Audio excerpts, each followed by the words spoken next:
की शिवरात्रि भी और माघ महीने की प्रदोष भी, और माघ महीने का प्रदोष के दिन सोमवार भी 27 तारीख को पड़ रहा है, प्रदोष भी 27 तारीख को पड़ रही है, और महीने की शिवरात्रि भी 27 तारीख को पड़ रही है। तीनों का समागम,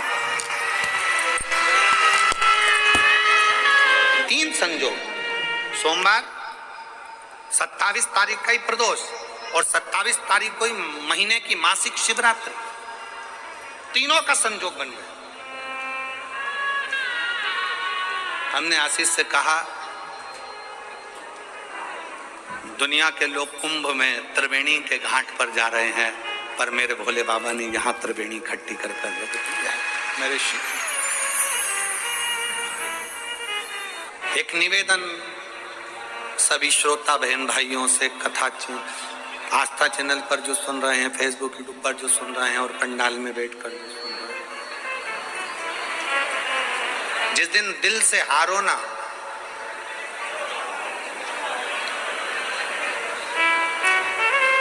थोड़ी तकलीफों में अगर घिर जाओ, तकलीफें आ जाए, कष्ट आ जाए, तकलीफें जिस दिन तुम्हारे भीतर बहुत ज्यादा मात्रा में आ जाए, उस दिन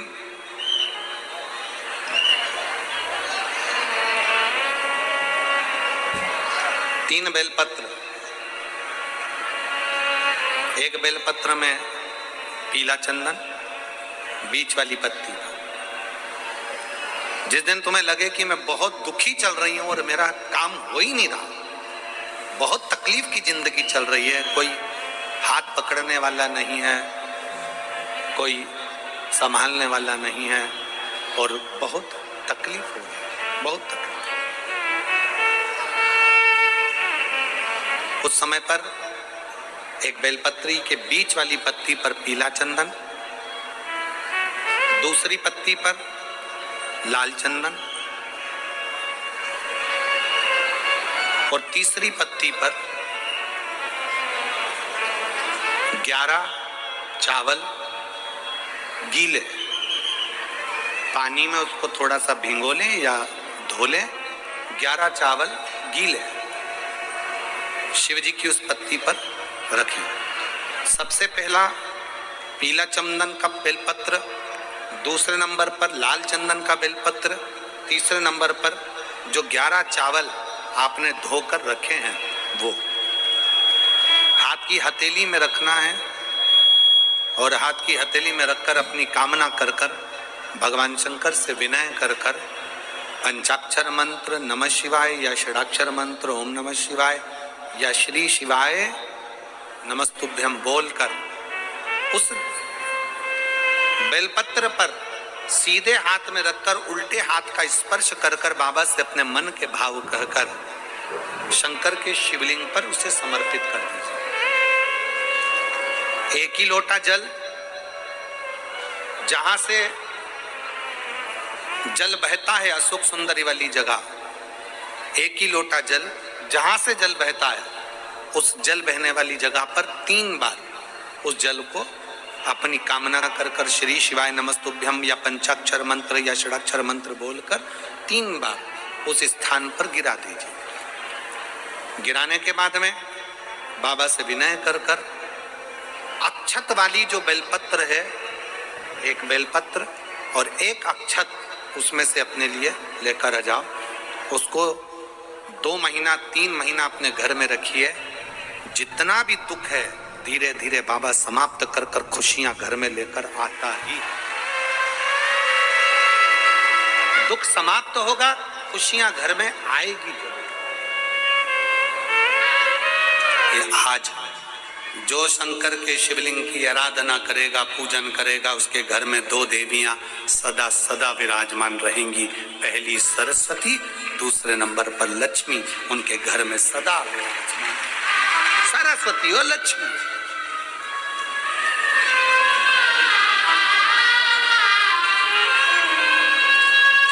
एक देवी का फूल होता है, शायद मुझे उम्मीद है कि आप सब जानते होंगे। एक देवी का फूल होता है जिसको जायसोन या गूलर का फूल भी कहते हैं, घंटी वाला फूल भी कहते हैं, लाल कलर का होता है। काय का बोलते हैं इधर? गुड़ल, गुड़र का फूल, जायसवान का फूल लाल कलर का होता है, जिसमें घंटी निकली रहती है एक छोटी सी, उसमें पीले पीले पीले पीले दाने रहते हैं।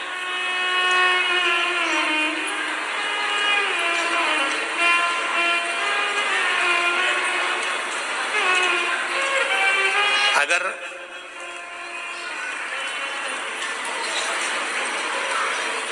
मान लो कोई बेटा बेटी, कोई लड़का लड़कियां, कोई बेटा बेटी, नवयुवक बच्चे या बहुएं या कोई अन्य व्यक्ति भी कोई कार्य चालू कर रहा है, मान लो कोई कार्य आप चालू कर रहे हैं,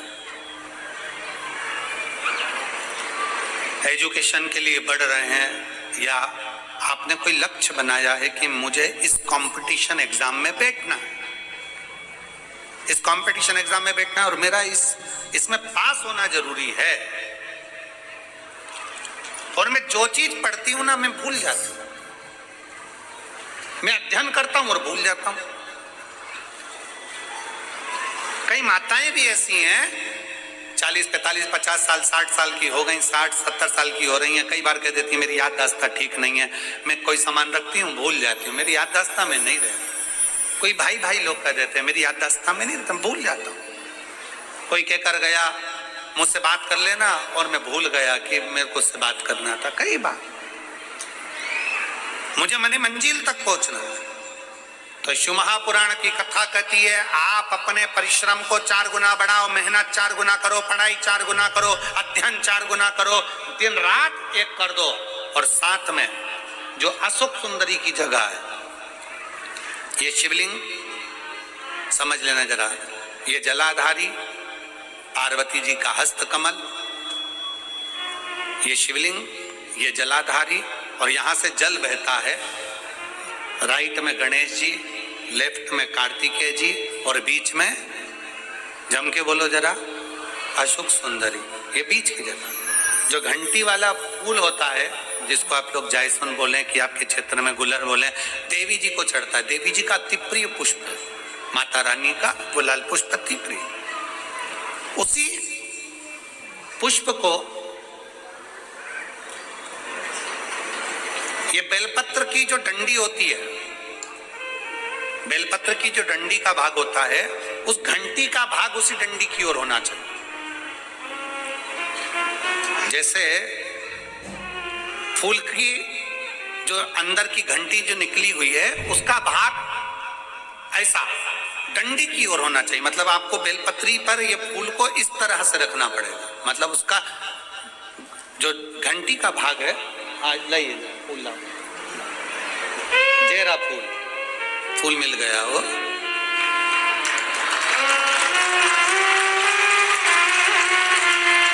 फूल मिल गया।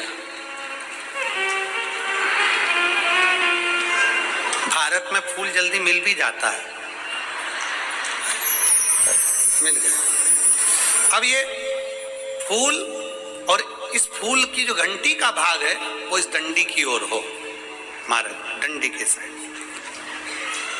अपनी कामना कर कर, अपना नाम और गोत्र का स्मरण कर कर, शिव जी से अपने मन का भाव बोलकर इस फूल को और इस बेलपत्र को 12 महीने शिवरात्रि पड़ती है। किसी भी शिवरात्रि पर अशोक सुंदरी वाली जगह पर, शंकर के शिवलिंग की ओर जो अशोक सुंदरी की जगह है, वहां पर डंडी और घंटी का मुख शिवलिंग की ओर होते हुए उस बेलपत्र को समर्पित करो। कब करना है? पहले 1 लोटा जल समर्पित कर कर, फिर ये बेलपत्र अपनी कामना कर कर, बाबा से विनय कर कर, बाबा मेरा ये कंपटीशन एग्जाम है, मैं पढ़ूंगी, 4 गुना मेहनत करो, अध्ययन करो, अच्छी पढ़ाई करो, दिल से पढ़ो, रात दिन एक कर दो, और 1 घंटी का पुष्प, 1 बेलपत्र, जब तक तुम्हारा एग्जाम ना आए, 4 महीना, 5 महीना, 3 महीना, प्रत्येक शिवरात्रि, हर महीने शिवरात्रि आती है, प्रत्येक शिवरात्रि पर समर्पित करो। आप अपने लक्ष्य तक पहुंचोगे ही, कोई रोक नहीं सकता। आप अपने लक्ष्य तक, अपनी मंजिल तक पहुंचे ही जाओ। बोल बम का नारा है। बेटा बेटियों का विवाह नहीं होता, उन बेटा बेटियों के लिए मान लो अगर कोई ग्रह ऐसे हो गए कि भाई संबंध टूट गया और संबंध टूटने के बाद तलाक हो गया, होने के बाद दूसरा विवाह ही नहीं हो रहा, संबंध टूटने के बाद मंगल विवाह दूसरा हो ही नहीं रहा, तो प्रयास करिएगा। माँ जगतजननी जगदम्बा का हाथ इस तरह से रहता है, आपने दर्शन करे होंगे पार्वती मैया के शिव मंदिर में, तो पार्वती जी का हस्त कमल शंकर जी की साक्षी में हमेशा बंधा हुआ रहता है, शिव की साक्षी में। महाराज प्रदोष काल में, प्रदोष के दिन कभी भी किसी भी प्रदोष के दिन, वैसे तो मूल है इसमें सोम प्रदोष का वर्णन, सोमवार की जो प्रदोष पड़े उसका मूलता माना गया है, पर आप प्रयास करना कि किसी भी प्रदोष के दिन जिसका तलाक हो चुका हो, जिसका संबंध खराब हो चुका हो, संबंध हो ही नहीं रहा हो वापिस से, सोम प्रदोष के दिन जहां मां जगतजननी का हस्त कमल बंधा रहता है और शंकर भगवान का शिवलिंग है। आप लोगों ने कथा सुनी होगी कि सबसे पहली यज्ञोपवीत संस्कार, सबसे पहला यज्ञोपवीत संस्कार किसका हुआ था और किसने किया था? महाराज सबसे पहला यज्ञोपवीत माता ललिता देवी ने भगवान शंकर को यज्ञोपवीत धारण करवाया था।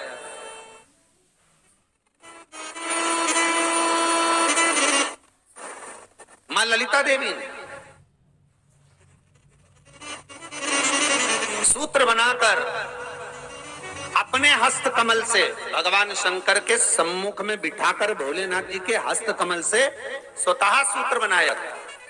भगवान शंकर प्रसन्न हो गए थे, बहुत प्रसन्न भोलेनाथ जी, इसलिए शंकर भगवान ने ललिता देवी को 2 वर दिए थे, एक किसी का अश्रु नहीं दिखूंगा, दूसरा जो यज्ञोपवीत समित समर्पित करेगा, यज्ञोपवीत का भाव जो मुझे देगा उसके जीवन में बाधाओं को हर लूंगा। इसलिए आज भी हिंदू धर्म में देवताओं को जो यज्ञोपवीत चढ़ाया जाता है वो उलझा हुआ नहीं होना चाहिए, देवताओं को जो यज्ञोपवीत चढ़ता है उसको सुलझा कर चढ़ाया जाता है, समर्पित कर।